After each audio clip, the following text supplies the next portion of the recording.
আমাদের কিছু ফ্রেন্ড থাকে না স্বার্থবাদী, যারা আমাদের সাথে মিশেই শুধু স্বার্থের জন্য, তাদের স্বার্থ শেষ, তারা চলে যায়।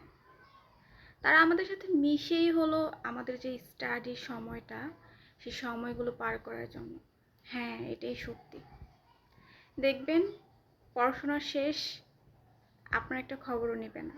পড়াশোনা লাগবে না শুধু, যেমন ধরেন আমাদের এই যে ঈদের বন্ধ, তারপর কলেজে ভার্সিটিতে লং টাইম একটু বন্ধ দিলে তারা কিন্তু খোঁজ খবর তেমন একটা নেয় না। তারা শুধু আমাদের মুখে মুখেই ফ্রেন্ড। হ্যাঁ, এমন অনেক ফ্রেন্ড আছে। আমি আমার ফ্রেন্ডের কথা যেহেতু বলি, হ্যাঁ আছে, যারা শুধুমাত্র স্কুল কবে খুলবে, কবে যাব, এইসবই। তাছাড়া খুব বেশি একটা খবর কখনোই নেয় না। ওদের আমরা মনে মনে বা আমরা মন থেকে ফ্রেন্ড ভাবি, কিন্তু ওরা মুখে মুখে ফ্রেন্ড। ওরা কখনো আমাদের মন থেকে ফ্রেন্ড ভাবে না।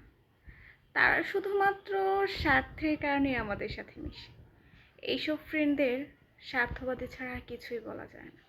দিন শেষে এখন বুঝতে শিখছি আসলে তারা আমাদের ফ্রেন্ড না, তারা শুধুমাত্র আমাদের সাথে মিশে তাদের স্বার্থের জন্য, তাদের খারাপ সময়টুকু ভালো করার জন্য।